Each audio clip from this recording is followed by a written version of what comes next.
Red టీవీలో మీ వ్యాపార ప్రకటనల కోసం ఈ నంబర్ ని సంప్రదించండి 6281747728. Hello guys, welcome to our channel. This is Teja. ప్రస్తుతం మనతో పాటు సీనియర్ జర్నలిస్ట్ జయదేవ్ గారు. నమస్తే సార్. నమస్తే సార్, ఈ మధ్యకాలంలో బాగా డబ్బు ఉన్న వాళ్ళు ఫ్లాట్లని లేకపోతే సైట్లని ఇలాంటివి కొనుక్కుంటారు.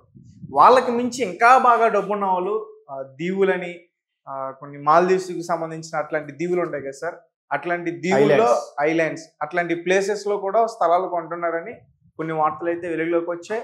అలా మన ఇండియన్కి ఒక వ్యక్తి ఉన్నారు, నిత్యానంద స్వామి. అతను ఫస్ట్ టైం కొన్నట్టున్నారు.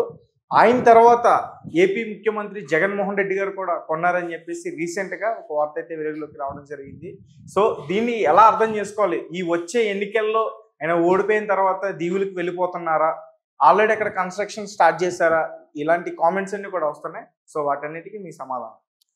నేను కూడా చూశానండి. అది మామూలుగా ట్రోల్స్ లాగా సోషల్ మీడియాలో ట్రోల్స్ అనుకున్నాను, కానీ నిజమో కాదో అనేది తెలియదు.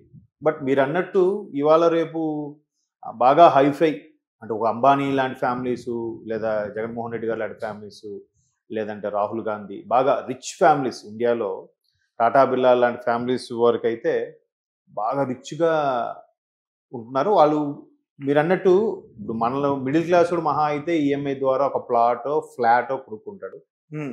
ఈ రియల్ ఎస్టేట్ భూము విరివిగా ఉన్న ఈ రోజుల్లో ఏం చేస్తున్నారు, అవుట్ కట్స్కి వెళ్ళిపోయి ఓపెన్ ప్లాట్స్, ల్యాండ్ లాంటివి కొనుక్కుంటున్నారు.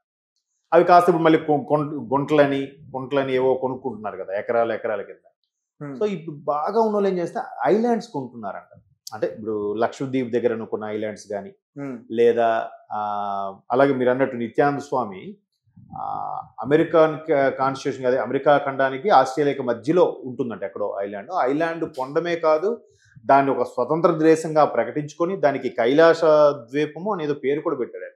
దానికి ఒక సెపరేట్గా కరెన్సీ కూడా ఆయన క్రియేట్ చేసుకొని అక్కడ కేవలం హిందువులని ప్రోత్సహించేలాగా, హిందువులు ఉండేలాగా సుమారుగా ఒక ప్రస్తుతానికి ఒక 20 లక్షల పాపులేషన్ వరకు దాన్ని 2 మిలియన్, జస్ట్ 20 లక్షల పాపులేషన్ వరకు దాన్ని ఒక కరెన్సీ, దానికి ఒక ఫ్లైట్స్, దానికి ఒక దీవిక, ఒక ప్రధానమంత్రి, గవర్నమెంట్ లాగా అన్నీ ఎస్టాబ్లిష్ చేసే ప్లాన్లు ఉన్నారు. కొన్ని అయ్యాయని కూడా అంటున్నారు.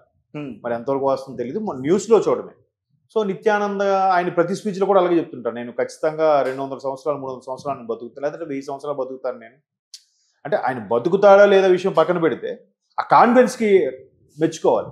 అంటే ఇప్పుడు ఏజ్ కూడా ఆయన ఈ మాట అన్నాడు. మీరు కావాలంటే ఆయన ఇంటర్వ్యూస్లో కూడా చూడొచ్చు, నేను ఖచ్చితంగా కొన్ని వందల సంవత్సరాలు బతుకుతాను అని. అంటే ఆ ఫేస్ కూడా చూడండి, ఎప్పుడు ఆ ఏజ్ కనబడదు ఆయన. ఇప్పుడు ఆల్రెడీ 40+ వచ్చేసిన వాళ్ళకే మాకే ఫేస్ తెలిసిపోద్ది. అలాంటిది ఆయన 50+ ఎంతో ఉంటాడు, 60+. కానీ ఎప్పటికీ మంచి యంగ్గా ఉంటుంది. అంటే ఆ కాన్ఫిడెన్స్, దానికి తగ్గట్టు కృషి చేయడం, అది కూడా మెచ్చుకోవాలి. సో అట్లా ఆయన ఒక స్వతంత్ర దీవి ప్రకటించుకునే దాన్ని కైలాస ద్వీపం అని ఏదో పెట్టి చాలా చేస్తున్నాడు ఆయన. సో ఇప్పుడు ఆయన్ని ఇమిటేట్ చేస్తున్నట్టుగా జగన్మోహన్ రెడ్డి గారి ఫొటోస్తో ట్రోల్స్ రావడం చూశాను. 2024 ఎన్నికల తరువాత ఇట్లా ఆయన కూడా అది కూడా ఎక్కడ ఈయన కొన్నిది అమెరికాకి ఆస్ట్రేలియాకి మధ్యలో, ఆయన బ్రిటిష్ అదే ఇంగ్లాండ్ సరౌండింగ్స్లో అక్కడ దానికి ఆనుకొని ఉండే దీవుల్లో ఒక దీవు కొనుక్కున్నారు అన్నట్టుగా ఆ ట్రోల్స్లో ఉంది. సో అంటే మేబీ కొనుక్కోవడం కొంతమందికి బాగా రిచ్గా బతకాలి, ఒక హాబీ ఉంటుంది. అన్ని బాధ్యతలు తీరిపోయిన తర్వాత వెళ్ళి అక్కడ ఉండాలనుకోవచ్చు, లేదంటే సరదాగా స్పెండ్ చేయాలనుకోవచ్చు, లేదా ఇవన్నీ విడిచిపెట్టేసి ప్రశాంతంగా ఉండాలని కూడా అనుకోవచ్చు. సో జనరల్గా మ్యాక్సిమం ఇప్పుడు నిత్యానంద స్వామి అక్కడ దీవి కొన్నారు చేశారంటే మ్యాక్సిమం ఆయన దగ్గరికి చేరే వాళ్ళందరూ ఒక ఆధ్యాత్మిక చింతనతో సర్లే చివరి స్టేజ్లో అక్కడ గడుపుదాం, లేదా ఈ బిజినెస్లు టెన్షన్లు ఇవన్నీ పెట్టుకోకుండా ప్రశాంతంగా గడుపుకుందాం అనుకున్న వాళ్ళు అక్కడికి వెళ్తూ ఉంటారు. ఆల్రెడీ ఆయన నిత్యానంద స్వామి దీవికి ఆస్ట్రేలియా నుంచి స్పెషల్గా ఫ్లైట్స్ కూడా ఉన్నాయంట, మనకు తెలియదు, న్యూస్లో చూడడమే. సో దీనికి కూడా దీవికి ఓన్ చార్టర్డ్ ఫ్లైట్స్ ఉన్న వాళ్ళు రన్వే అది కట్టుకుని వాళ్ళు చేసుకోవచ్చు కూడా. అంటే ఒక దీవి కొనడం అంటే మాటల కనీసం ఎన్నో చదరపు గజాలు ఉంటుంది ఒక్కొక్క దీవి. అంటే నాకు తెలిసి ఒక దీవి మినిమం హైదరాబాద్ సైజు ఉండే దీవులు ఉన్నాయి, చిన్న చిన్న దీవులు కూడా ఉన్నాయి. అంటే ఒక పర్టికులర్గా ఒక ఏరియా, లేదంటే ఒక పర్టికులర్గా ఒక మున్సిపాలిటీ ఏరియా అంత దీవులు కూడా ఉన్నాయి, చిన్న చిన్న దీవులు. అలా కాకుండా ఇప్పుడు మనకి కృష్ణాలో చూసుకుంటే, విజయవాడలో చూసుకుంటే భవానీ ఐలాండ్ అని కూడా ఉంది. రీసెంట్గా గవర్నమెంట్ తాకట్టు పెట్టిందని కూడా విన్నాం. అది నది మధ్యలో ఉండే చిన్న ఐలాండ్, అది చుట్టూ వాటర్ ఉండి మధ్యలో ఉండేదాన్ని ఇది ద్వీపం అంటారు కదా, ఆ ద్వీపం. అలాంటి ద్వీపం సముద్రంలో మధ్యలో ఉండే ద్వీపాలకు కూడా అంటే అక్కడ వాటర్ సోర్స్ అన్నీ ఉండాలి, చూసుకుంటారు, చూసుకున్నాకే కొనుక్కుంటారు.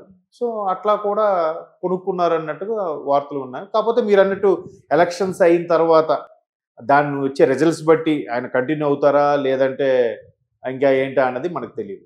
అది ఆయన వాళ్ళ ఇష్టం. అంటే జనరల్గా ఏముంటుందంటే ఎలక్షన్ స్టంట్లో భాగంగా రకరకాలుగా ట్రోల్స్ అవుతుంటాయి, అందులో వాస్తవాలు ఎంతో తెలియదు. ఇప్పుడు నిజంగా జగన్మోహన్ రెడ్డి గారు అక్కడ కొన్నారా, అది కూడా ఒక ఆరోపణ మాత్రమే, అది తెలియదు. ట్రోల్స్లో చూడటమేనండి. ఒకవేళ కొన్నా ఎందుకు చెప్తారు, ఎందుకు చెప్పాలి, తర్వాత బ్యాడ్గా వస్తుంది అబ్బా ఇక్కడ అంతే దోచుకున్నదంతా అక్కడ పెట్టారా అని రకరకాల మాటలు వస్తాయి కదా.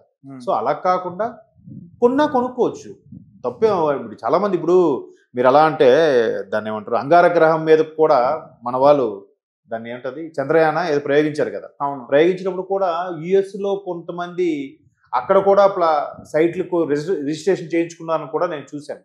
అది ఎంతవరకు వాస్తవం తెలియదు కానీ, అంటే to be migrate from earth to దానికి అంగారగ్రహానికి, భూమి నుంచి అక్కడికి వలస వెళ్ళడానికి ఫ్యూచర్లో రాకెట్స్ ద్వారా వెళ్తే అక్కడ నివసించడానికి ఇప్పుడు అన్ని టెస్టులు చేస్తున్నారు కదా. అక్కడ సాయిల్ అక్కడ నివసించడానికి అనుకూలమా కాదా, పంటలు పండడానికి అనుకూలమా కాదా, భూమి పొరల అంతరాల్లో వాటర్ ఏమైనా రిసోర్సెస్ దొరకొచ్చా అనే కదా ఇప్పుడు అంగారగ్రహం మీదకి అన్ని పంపించారు. ఒకవేళ అలాగైతే భూమి మీద భారం ఎక్కువైంది అనుకో, జనాలు పెరిగిపోయి ఇప్పటికే 600 కోట్లు ఎంతమంది ఉన్నారంటున్నారు భూమి ప్రపంచం మొత్తం మీద. సో ఇంకా పెరిగిపోతే ప్లేస్ మనిషి ఉండడానికి ప్లేస్ లేనప్పుడు ఏం చేస్తాడు, మరి పక్క గ్రహాలకు ఇంకెక్కడికో వెళ్తాడు. మానవుడు మేధస్తో ఏదైనా చేస్తున్నాడు ఇవాళ రేపు. సో అక్కడికి కూడా కొంతమంది ఇప్పుడే ఆ సైట్లకి రిజిస్ట్రేషన్ చేయించుకుంటున్నారు. కొంతమంది చంద్రమండలం వెళ్ళడానికి కూడా ముందుగా రిజిస్టర్ చేయించుకున్నట్టు కూడా విన్నాను. ఎలన్ మస్క్ లాంటి వాళ్ళు చంద్రమండలం వెళ్ళడానికి కూడా ఆయన సొంతంగా satellite polar launching satellite station పెట్టడం చాలా చూస్తున్నాం కదా. మానవుడు మేధస్తో ఎక్కడికైనా వెళ్ళిపోతున్నాడు. సో అలా అంగారగ్రహం మీద కూడా సైట్లు కొనుక్కోవడానికి రిజిస్ట్రేషన్ చేసుకుంటున్న రోజుల్లో ఒక దీవి కొనడం అనేది పెద్ద ఆశ్చర్యకరమైన విషయం కాదు. బట్ జగన్మోహన్ రెడ్డి గారు కొన్నారో లేదా అనే విషయం తెలియదు, జస్ట్ ట్రోల్స్ అవుతున్నాయి. నెక్స్ట్ నిత్యానంద స్వామి లాగా ఈయన కూడా వేరే ద్వీపంకి అక్కడికి వెళ్ళిపోతారా ఏంటా అనేది ఒక రకమైన దాన్ని ఏమంటారు, సోషల్ మీడియాలో జరుగుతున్న స్టంట్ అది. ఓకే, అంటే ఒకవేళ కొనొచ్చు, ఆయనకి కెపాసిటీ ఉందని నేను ఫీల్ అవుతున్నాను. జనరల్గా ఆయన ముందు బిజినెస్ మ్యాన్గా ఉండేవారు, మంచి ఎంటర్ప్రైనర్గా ఉండేవారు. తర్వాత తండ్రి వాళ్ళ నాన్నగారు ముఖ్యమంత్రిగా ఉన్న టైంలో ఆయన బిజినెస్ మ్యాన్. అవునండి, ముందు బిజినెస్ మ్యాన్. తర్వాత రాజశేఖర రెడ్డి గారు ముఖ్యమంత్రిగా ఉన్నప్పుడు రెండోసారి ముఖ్యమంత్రి అయినప్పుడు అనుకుంటే ఆయన కడపకి ప్రాతినిధ్యంగా లోక్సభకి ఎంపీగా అయ్యారు. ఎప్పుడైతే ఈ ఓదార్పు యాత్రలు ఇవన్నీ కూడా కాంగ్రెస్ అధిష్టానం నో చెప్పిందో అప్పుడు బయటకు వచ్చేసి, అంటే అప్పుడు వచ్చిన మీడియా కథనాల ప్రకారం చెప్తున్నాను, ఆయన ఓదార్పు యాత్ర చేస్తా అన్నా కూడా ఆయనకి ఇమేజ్ పెరిగిపోతుందో లేదా క్రేజ్ వచ్చేస్తుందనో లేదంటే కాంగ్రెస్ పార్టీకి నచ్చకో మొత్తానికి వద్దని చెప్పడం, ఆయన పార్టీ నుంచి బయటకు వచ్చేసి సొంతంగా పార్టీ పెట్టుకోవడం, బయటకు వచ్చిన మరుక్షణం ఆయన మళ్ళీ బై ఎలక్షన్కి ఎంపీగా పోటీ చేయడం, మళ్ళీ మంచి 5 లక్షల మెజార్టీతో అంతా గెలిచాడు ఆయన లోక్సభ నియోజకవర్గం.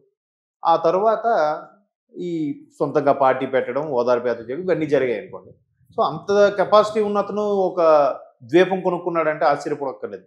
దట్టు బ్రిటిష్కి అదే దాన్ని ఏమంటారు, ఇంగ్లాండ్, స్కాట్లాండ్, ఇంకో మూడు కలిపి గ్రేట్ బ్రిటన్ అంటారు. గ్రేట్ బ్రిటన్ అంటే ఆ 3 దేశాల కలయిక. సో ఆ 3 దేశాలు అక్కడ దానికి ఆనుకున్న ద్వీపములన్నీ కూడా ఆ ప్రభుత్వాల మీద కొంత హక్కు ఉంటుంది కదా. ఇప్పుడు మనకి ఇటువైపు సౌత్లో లక్షద్వీప్, ఈస్ట్లో అండమాన్ ఉన్నాయి. ఈ అండమాన్కి సంబంధించి ఇటువంటి కూడా మనదే కదా, మనకి దాన్ని ఏమంటే కేంద్రపాలిత ప్రాంతాలుగా ఉన్నాయి, భారత ప్రభుత్వమే ఉంటుంది అక్కడ. సో ఏ దేశానికి దానికి ఆనుకుని ఉన్న కొన్ని ద్వీపాలు, కొన్ని దేశాలు వాటి పరిపాలనలో భాగంగా ఉంచుకున్నాయి. సో అలా ఉన్నప్పుడు బ్రిటిష్ దీవుల్లో కూడా, బ్రిటిష్ ద్వీపాల్లో మేబీ కొనుండొచ్చు. బట్ అది ట్రోల్ అవుతుంది దాని ప్రకారం అయితే అయ్యుండొచ్చు. దట్టు ఎన్నికల ముందు కాబట్టి వీళ్ళ మీద వాళ్ళ మీద వీళ్ళు ఏమాత్రం చిన్న హిండి దొరికినా బురద జల్లుకోవడం సర్వసాధారణం, సహజం కాబట్టి అయినా అయ్యుండొచ్చు తప్పు. ఎందుకంటే దట్టు జగన్మోహన్ రెడ్డి గారి పిల్లలు అక్కడ ఇంగ్లాండ్లోనే లండన్లో ఎక్కడ చదువుకుంటున్నారు అన్నట్టు విన్నాను, 2 ఆడపిల్లలే. కాబట్టి అక్కడికే లైఫ్ బాగుంటుంది, లైఫ్ స్టైల్ బాగుంటుంది, అక్కడే సెటిల్ అవుదాం అనుకుని కూడా చేసి ఉండొచ్చు, తప్పే ఉంది. ఓకే, ఎవరి ఇష్టం వాళ్ళది. Right, thank you so much.